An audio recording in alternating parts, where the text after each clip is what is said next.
बिस्मिल्लाहिर्रहमानिर्रहीम। Dear student, अस्सलाम वालेकुम। उम्मीद है आप खैरियत से होंगे। बेटा जी, हम लोग चैप्टर पढ़ रहे हैं 10th क्लास, चैप्टर नंबर 13।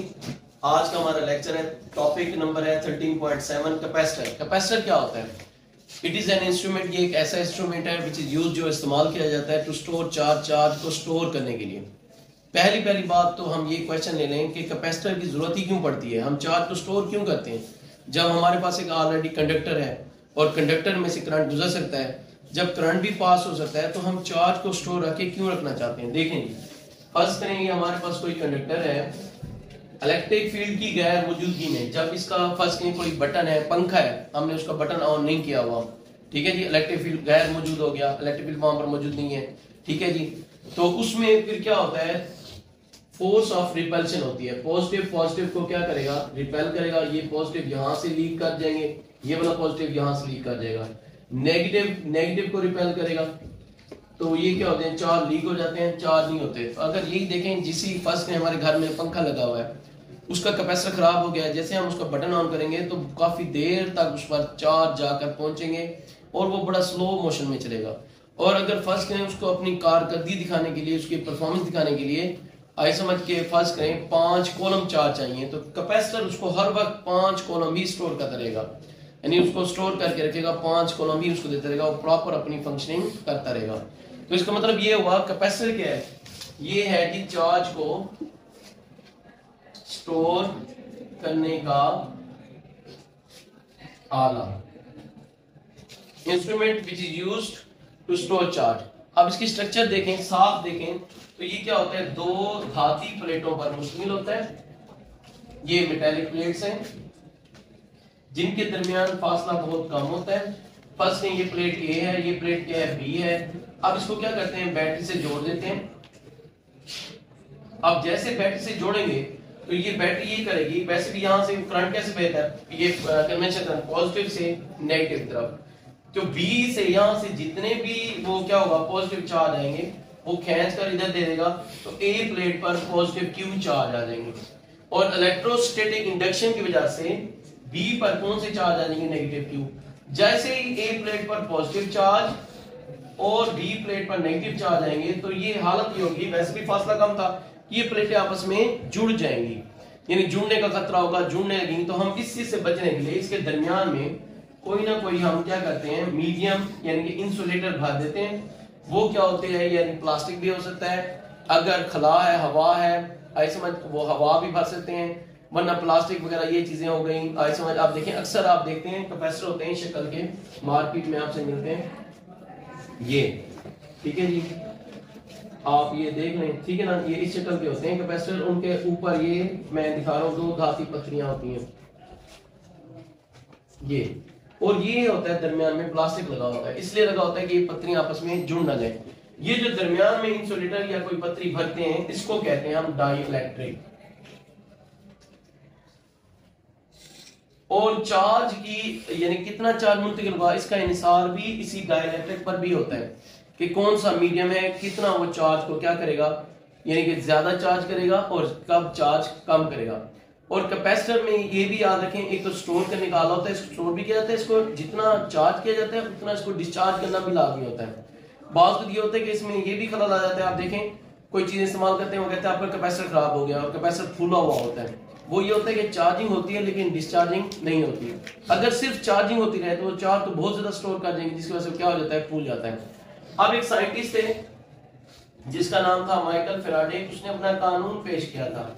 उसने कहा था कि जितना ज्यादा आप चार्ज मुंतकिल करना चाहते हो, तो उतना ज्यादा आपको बैटरी भी यानी वोल्टेज भी मुहैया करने पड़ेंगे, यानी Q डायरेक्टली प्रोपोर्शनल होता है किसके? V के।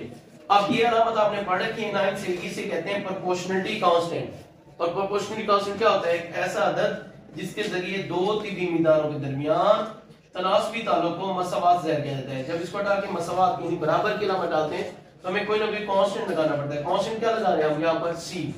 C को कहते हैं, ये कांस्टेंट है, इसको कहते हैं कैपेसिटेंस।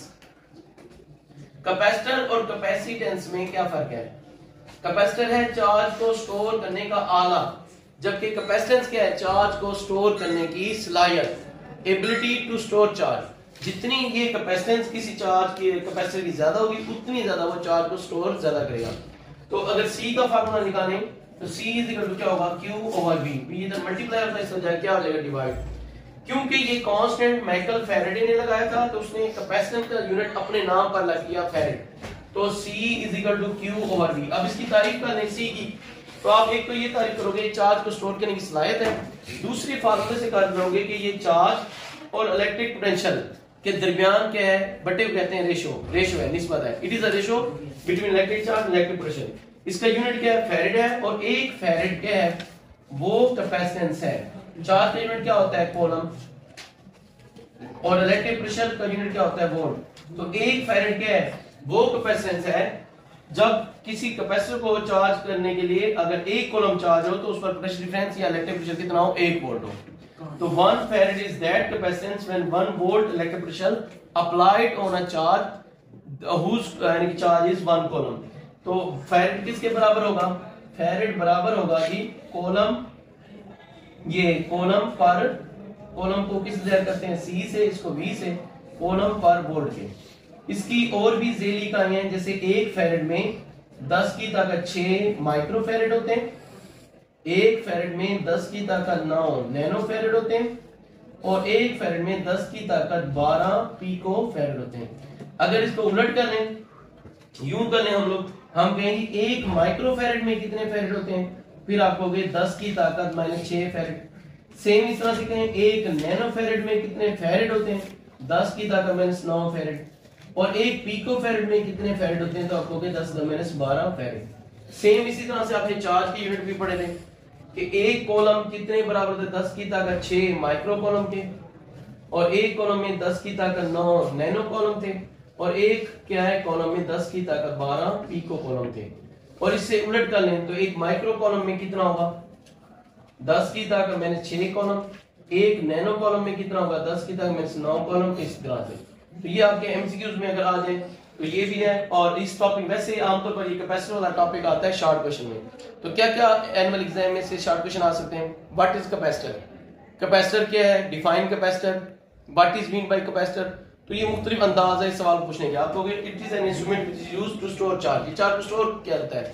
अब ये नेक्स्ट क्वेश्चन एनुअल में आ जाए, चार्ज को स्टोर करने की जरूरत ही क्यों पड़ती है, क्यों हम कैपेसिटर को इस्तेमाल करते हैं, इसके बगैर किस चीज को क्यों नहीं चला सकते। इसलिए कि आप कहेंगे कंडक्टर में फोर्स और रिपल्शन होती है, जिसमें सेम चार्ज जब इलेक्ट्रिक फील्ड की, वो भी गैर मौजूदगी में, इलेक्ट्रिक फील्ड जब नहीं है, आपने बटन ऑन नहीं किया हुआ, यानी बिजली वो करंट नहीं बह रहा, इलेक्ट्रिक फील्ड गैर मौजूद में चार्ज क्या हो जाते हैं, लीक हो जाते हैं, न्यूट्रल हो जाता है वो जिस्म। ठीक है, इसलिए हमें जरूरत होती है किस चीज की, क्या है, कैपेसिटर की, जो बाकायदगी से किसी यानी कि अप्लायंस को चार्ज मुहैया करता रहता है। अब ये स्ट्रक्चर किन चीजों पर मुश्तमिल है, तो आप कहोगे 2 प्लेट्स पर, वो भी मेटालिक प्लेट्स। मेटालिक प्लेट इसलिए कि उसमें चार्ज दे सके, तो उनके दरमियान में क्या क्या आता है, दिन के दरमियान फासला क्या होता है, आप कहेंगे बहुत कम होता है। उसके दरमियान डाइलेक्ट्रिक क्या होता है, आप कहोगे 2 प्लेटों के दरमियान में हम कोई इंसुलेटर रखते हैं, वो हवा भी हो सकती है, कोई प्लास्टिक भी हो सकता है, परादा भी हो सकता है, कुछ भी हो सकता है। फिर माइकल फैराडे का कानून क्या था, चार्ज का, ये कैपेसिटर का यूनिट क्या है, ये इसका चार्ज कैपेसिटर में हम जो कांस्टेंट कहते हैं उसे क्या कहते हैं, C। इसकी तारीफ क्या है, कैपेसिटर और कैपेसिटेंस में क्या फर्क है, एक फैराड से क्या मुराद है। फिर इसकी ऑप्शन में करते हैं, एक फैराड किसके बराबर, माइक्रो फैराड क्या, तो ये भी, या एक माइक्रो फैराड किस फैराड के बराबर होता है, ये भी, या चार्ज की टाइम भी। उम्मीद है इससे रिलेटेड टॉपिक इसको हमने कोशिश की है कवर करने की। अगर बेटा जी इसके बावजूद भी कोई चीज रह गई हो या आपको समझ नहीं है, तो आप दोबारा भी कोई क्वेश्चन आपके जहन में और है आप करें, तो इंशाल्लाह मैं इसको दोबारा एक्सप्लेन करने की कोशिश करूंगा। ओके, अल्लाह हाफिज। अगर तुम लोग नए हो तो सब्सक्राइब करो, वो जो लाल वाला बटन है उस पर कुछ भी फेंक के मारो, ये माइक फेंक के मारो, ये कैमरा फेंक के मारो, मैंने उल्टा बोल दिया लेकिन मुझे फर्क नहीं पड़ता है, बस सब्सक्राइब करो, मुझे नहीं पता।